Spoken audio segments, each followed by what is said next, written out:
नमस्कार दोस्तों, मैं अपने YouTube चैनल प्रयास मंत्रा में आप सभी का हार्दिक स्वागत करता हूं।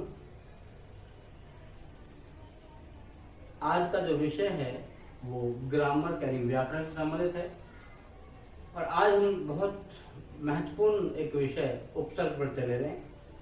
कोशिश हमेशा की तरह कुछ अलग बताने की रहेगी और उम्मीद करता हूं कि पहले वीडियो की तरह आप इस पर भी मुझे ढेर सारा प्यार देंगे।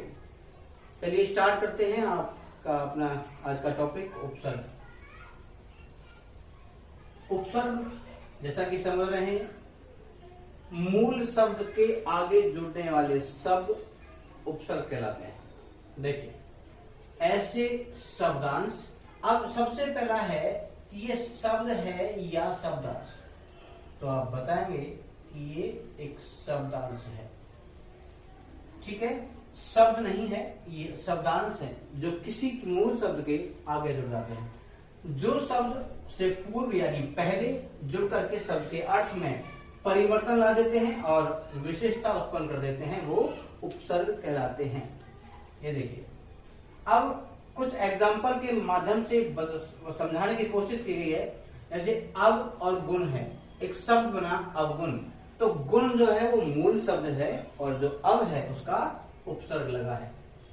इंडिपेंडेंट अगर स्वतंत्र रूप में हम उप का प्रयोग करेंगे तो वो शब्द नहीं होगा, क्योंकि ये किसी मूल शब्द के साथ ही इसका अर्थवान होगा। आगे है अधर्म, और अलग है और धर्म, यानी अ जो है वो उपसर्ग है, मूल शब्द है आपका धर्म, तो दोनों का मिक्स करके वो होता है अधर्म। आगे होगा अधखिला, यानी खिला शब्द है ब्लूम और उसके आगे है आधा। आगे है अवगुण, अव प्लस में गुण, तो गुण मूल शब्द है, अब उसका उपसर्ग। पुत्र है, पुत्र से आगे सु भी लगा सकते हैं और कु भी, सुपुत्र और कुपुत्र। तो ये एग्जाम्पल के माध्यम से बताने की कोशिश की है कि जो मूल शब्द हैं वो अर्थवान होना चाहिए और मूल शब्द से पहले जो उपसर्ग प्रयोग है वो उसके साथ ही उसके अर्थ में विशेषता या जो है परिवर्तन ला देते हैं। अब सबसे इंपोर्टेंट है ध्यान देने योग्य बातें, क्योंकि ये सबसे इंपोर्टेंट है।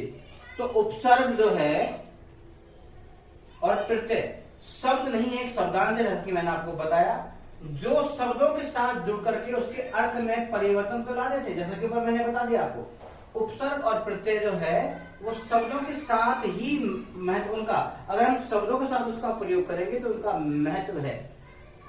ये अलग से वाक्य में प्रयुक्त नहीं किए जा सकते, क्योंकि ये अलग से इंडिपेंडेंट हो गए तो ये अर्थ नहीं दे पाएंगे, यानी मूल शब्द के आगे जुड़ करके ये अर्थवान हो जाते हैं, उस मूल शब्द के अर्थ में परिवर्तन ला देते हैं या विशेषता उत्पन्न कर देते हैं। नेक्स्ट है उपसर्ग के भेद। तो हिंदी भाषा में उपसर्ग के जो है वो 4 ही भेद माने गए हैं, 4, लेकिन उसमें संस्कृत के अव्यय को भी हम ऐड करेंगे, उसको अलग तरीके से देखेंगे।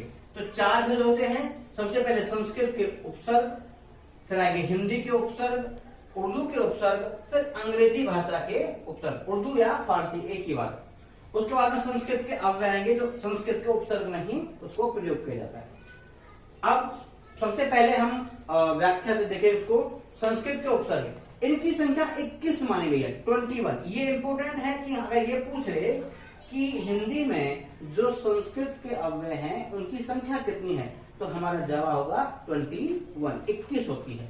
उसमें से कुछ के एग्जाम्पल लेंगे, उसे एक्सप्लेन करने का प्रयास करेंगे। जैसे अनु, अनु शब्द है, उसका अर्थ होता है पीछे, और वाद, वाद मतलब बोलना, तो बोलने के पीछे जिसको भी ट्रांसलेट किया गया है, किसी अन्य भाषा में बदला गया, उसको कहते हैं अनुवाद करना, यानी ट्रांसलेशन। ठीक है।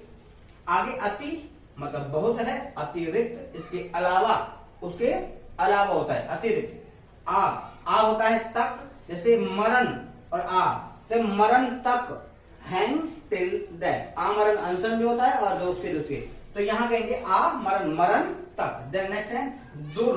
अच्छा, ये सबसे पहला ध्यान दीजिएगा, अगर र है तो ये रेफ हो जाती है, ध्यान से, क्योंकि जो र है वो रेफ होती है, यानी सर पे लगती है। तो दुर, अगर र हलंत है, इसका होता है बुरा, और जो बुरा है दुर प्लस में जन, तो शब्द बनेगा दुर्जन, यानी बहुत ही बुरा व्यक्ति। आगे अब होता है, अब का अर्थ भी होता है बुरा, लेकिन हमने क्या लगाया, मूल शब्द के आगे लगाया, मूल शब्द जो है वो गुण, और अब गुण के आगे लग गया तो बन गया क्या, अवगुण, यानी अर्थ में ही परिवर्तन ला दिया। आगे होगा उप होता है समीप यानी निकट, तो उपदेश यानी किसी को भी हम अपने समीप बैठा करके अगर समझाएंगे, उसे मोटिवेट करना चाहें तो होगा उपदेश।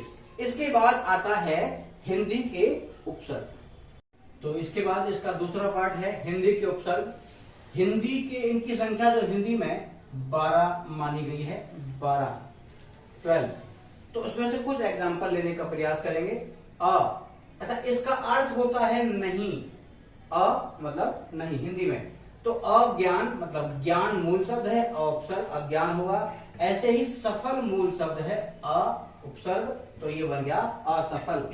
नेक्स्ट है अध मतलब आधा यानी हाफ। ऐसे अध पका मतलब मूल शब्द है पका हुआ, अध मतलब आधा, तो हाफ उसको कहते हैं, हाफ को, या अध मरा या आधा मरा हुआ यानी नियर टू डेथ, इसको कहते हैं। आगे है अन होता है नहीं, अनपढ़ जो पढ़ा लिखा ना हो, अनपढ़, और अनजान यानी जाने बिना, नहीं है ना, तो इसमें जाने बिना हो सकता है, या बिना भी कह सकते हैं इसको, अन नहीं और बिना दोनों के साथ में। आगे है कु का अर्थ होता है बुरा, तो मार्ग को हमने कैसा बताया, कूट लगा के बुरा मार्ग, और जो पोषण है वो कैसा है, कुपोषण, तो कुमार्ग, कुपोषण, कुपुत्र, ठीक है। आगे नेक्स्ट है नी का अर्थ होता है नियुक्त का बिना या रहित, तो डर बिना या डर से रहित। आगे निरोग रोग रहित या रोग के बिना। आप देख रहे हैं तो जो नी शब्द है उसका अर्थ होता है बिना, ठीक। अब हमने डर शब्द से पहले उपसर्ग लगाया तो इसका मतलब है कि वो बिना डरे हो गया। और आगे है रोग, नी आगे लगा दिया तो निरोग मतलब रोग रहित, इसको रहित या बिना दोनों कर सकते हैं।